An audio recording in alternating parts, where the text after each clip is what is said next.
a lot on social media, we watch other people socializing sometimes, and it's almost like, okay, well, what am I doing? Social media seems to be everywhere in our everyday lives, which brought me to the question, how is it affecting the young people who use it? To find out, I sat down with my friends, Sophia, Marissa, and Brienne. So my first question for you guys today is, what social media platforms do you all use and how often do you use them?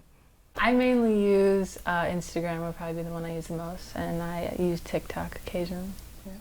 Just Instagram. I use Instagram and Snapchat, but Instagram is just like an art page. Do you feel that social media is detrimental or is it beneficial to your mental health? I think it's 100% detrimental to me. I don't like being on my phone, yet I still find myself on my phone. I get bored and I turn to social media. And I think it just takes up too much of my time when I want to be doing other things, and I don't make the conscious decision to do something else when it's right in front of me. Mm-hmm. For me, it's very detrimental.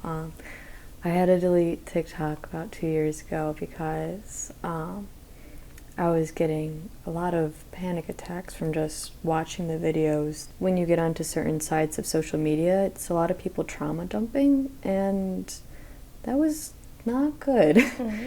To gain some more perspective, I spoke with Susan Salhaney, the COO of the Judson Center, a nonprofit organization that provides mental health services in the Metro Detroit area. Social media really has some positive benefits overall, right? It keeps us connected with people, keeps us in tune with news and information. We can safely meet new people at times. But there's also, a downside to it, because that becomes our frame of what can be reality or what a teen may think is reality. Social media can help people gain awareness of certain topics, but when does that awareness start to sway opinions? Kevin Fisher, Executive Director of NAMI Michigan, a mental health organization dedicated to improving the lives of people with mental illnesses, says it's important to challenge your own opinions.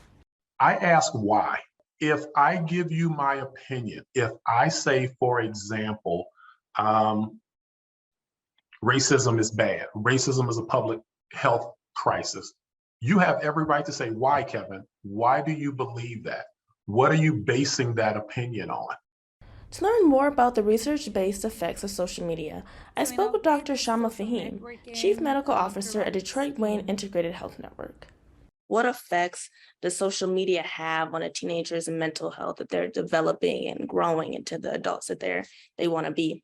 Multiple studies. There was a study published in JAMA Psychiatry in 2019 that actually looked at social media usage in thousands of youth and found that youth that were spending more than 3 hours per day on social media were linked to increased risk of mental health problems, particularly internalizing problems like anxiety, depression, negative self-image, suicidal thoughts, and this was especially prominent for teenage girls and its impact on self-esteem. My advice for parents would be to monitor and limiting the child's social media use.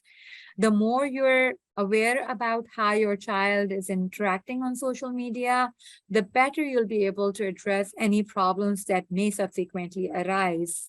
My advice to parents, first of all, is to please listen to your children. If a child is exhibiting behavior that leads you to believe that they might be experiencing a mental health crisis, whether it is depression, you've noticed that they become more withdrawn, they're not spending time with friends, their quality of their schoolwork is suffering, listen to your children. And if you believe they need help, get them help. Don't let stigma prevent you from getting the help that your child may need. It is incredibly addictive because you just want more. You just want to be happy and see those things and get away from the world, but then you get away from it too much. There's a dependency that comes with social media, and Dr. Fahim shares how that can lead to addictive behavior.